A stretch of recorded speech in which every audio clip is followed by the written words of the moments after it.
اذان کے وقت اگر عورت کے سر پہ دوپٹہ نہ ہو کوئی گناہ نہیں. عورت اگر زبانی تلاوت کرے یا ننگے سر وہ بھی جائز ہے، لیکن کپڑا ہو تو ادب ہے. میرے بڑے بھائی جھگڑتے ہیں، اللہ ان کو ہدایت دے.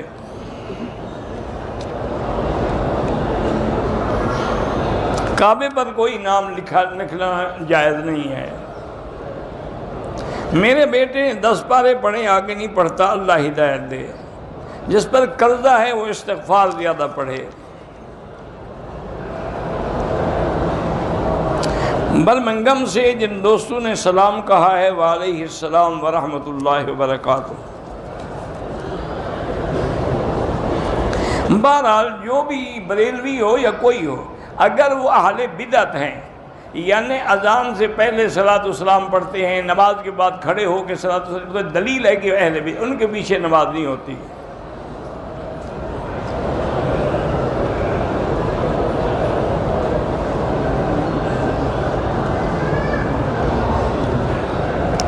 پتہ نہیں کراچی میں کہتا ہے کہ کوئی بانٹوا برادری ہے میمن، وہ لڑکے کو خریدا جاتا ہے. کیا معنی؟ گھر داماد بنانے کے لیے کروڑوں روپے دیتے ہیں.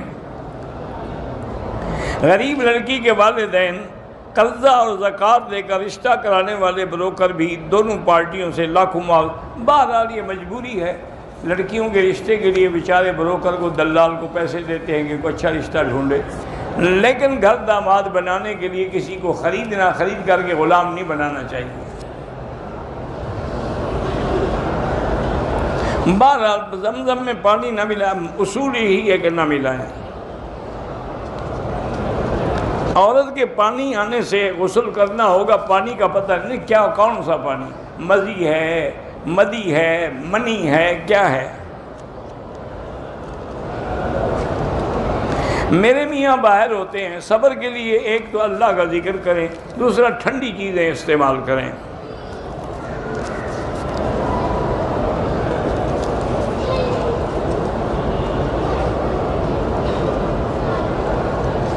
کہتے کہ کوئی عورت فوت ہو گئی، قبر کے کفن چور نے قبر کھولی اور اس کا کفن چھیننے لگا تو اس نے اس کو پکڑ لیا. اللہ عالم، نہ قرآن میں ہے نہ حدیث میں ہے. بیوی کے چہرے کو دیکھنا ثواب ہے بالکل. جب دوسرے کو دیکھنا گناہ ہے تو بیوی کو دیکھنا ثواب ہے.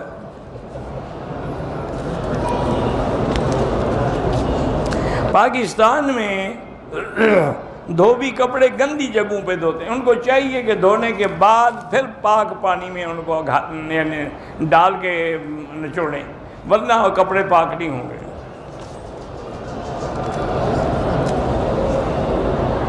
بہرحال آپ اللہ کا نام پڑھتی رہیں. یہ ضروری تھوڑا ہے کہ ہم وظیفہ پڑھیں تو مہینے میں کام ہو جائے. اللہ کی مرضی جب چاہیں.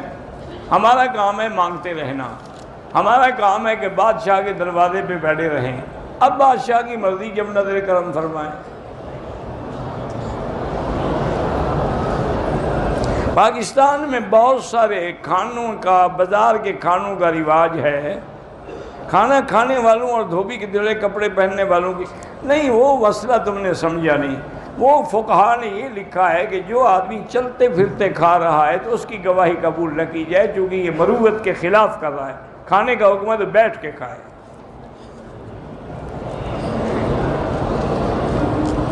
جامعہ ہے بنات کا، والدین وفات پا گئے، ان کو اللہ مغفرت کرے اور آپ کے مدرسے کو کامیاب رکھے. کچھ خواتین ہیں حالانکہ پردہ بھی کرتی ہیں لیکن ناخن بڑھاتی ہیں. ناخن بڑھانے کا رکھنا گناہ ہے. ناخن تو کاٹنے کا حکم ہے، نہ کہ بڑھانے کا.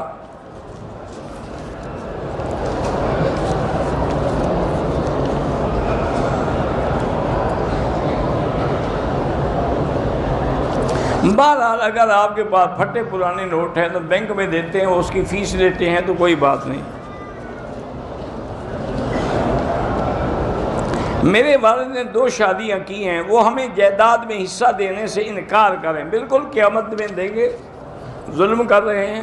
استخارے کا معنی ہوتا ہے اللہ تبارک و تعالیٰ سے پوچھنا کہ میں یہ کام کروں یا نہ کروں. صحیح کرنے کا یہ 2 رکعت نماز پڑھے، اس کے بعد دعا استخارہ 3 دفعہ پڑھے.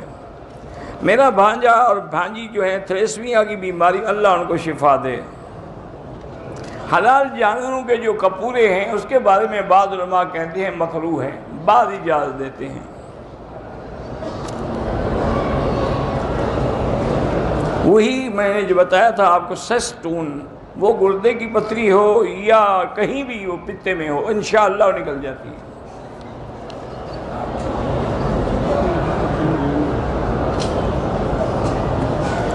ایک دوست کی بیوی 1 سال ناچاکی کی وجہ سے ماں باپ کے گھر بیٹھی رہی، سال کے بعد طلاق دے دی۔ جب طلاق دے دی، طلاق ہو گئی، اب خاوند کے ذمہ کیا حقوق ہیں؟ وہی ہے کہ جو پورا سال خرچہ نہیں دیا اس کو ادا کرے، اگر حق المہر نہیں دیا تو ادا کرے۔ موت سے پہلے موت کی تیاری کا معنی یہ ہے کہ اپنے اعمال پہ نظر ڈالو کہ میں کوئی کام گناہ والا تو نہیں کر رہا، اس سے بچیں اور نیک کام کریں۔ اللہ کی نعمتوں کا شکر یہ ہوتا ہے کہ وہ نعمت اللہ کی رضا میں لگے، یعنی اللہ نے ہمیں پاؤں دیے ہیں تو وہ نماز کے لیے آئیں، مسجد کے لیے آئیں، نہ کہ وہ گندی جگہوں پہ جائیں۔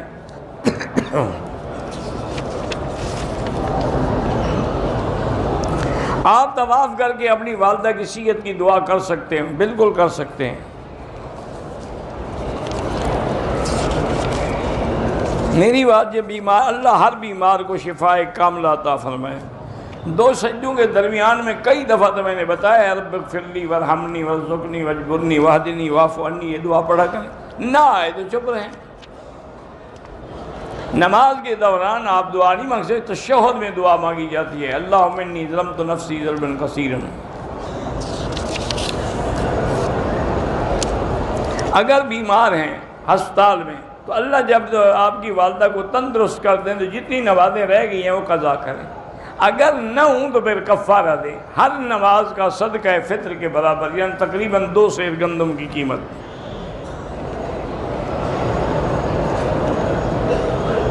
اگر شادی شدہ بہن فوت ہو گئی تو اس کے حصے کی جو جائیداد ہے اس کی اولاد کو دے۔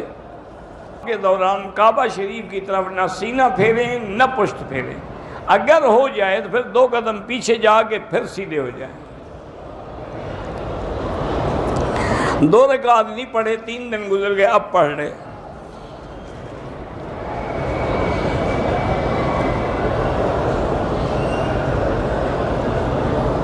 بہرحال وہ احرام کی نیت کر کے آئی ہے اور ایام حیض ہیں، وہ احرام کی پوری پابندی کرے، ہوٹل میں بیٹھی رہے، جب تسلی ہو جائے، پاک ہو جائے، غسل کر کے عمرہ کرے، اور کہیں جانے کی ضرورت نہیں ہے کیونکہ وہ نیت کر کے آئی ہے۔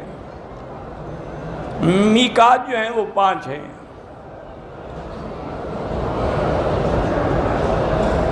ہم وزٹ ویزے پر بھتیجے کے پاس طائف آئے، وہاں سے آگے عمرہ کیا، پھر طائف سے مدینہ، مدینہ سے واپسی پہ پھر عمرہ کیا، ٹھیک ہے، رہائش طائف میں ہے، آنا جانا پڑتا ہے۔ اگر رہائش طائف میں بار بار آنا جانا پڑے تو ہر دفعہ عمرہ ضروری نہیں ہے۔ فجر کی نماز کے بعد کوئی نماز نہیں جب تک کہ سورج نکل کے اوپر نہ چلا جائے۔ مشکل کام کی آسانی کے لیے وہی ہے کہ اللہ کی نماز سے مدد پکڑو۔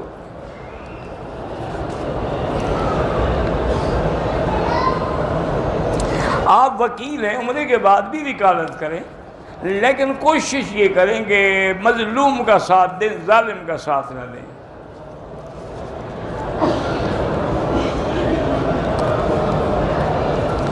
ہماری والد فوت ہو گئے تو اس کی بیوی جو ہے وہ عدت گزارنے سے پہلے عمرے پہ نہیں آ سکتی۔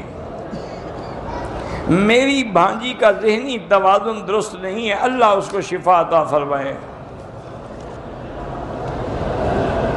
میری والدہ کو آنکھوں کا مسئلہ ہے، اللہ شفا عطا فرمائے۔ پاکستان میں کچھ لوگ ہیں جو سختی کرتے ہیں کہ وہابیوں کے مسجد میں نماز نہ پڑھ، اللہ ان کو ہدایت دے۔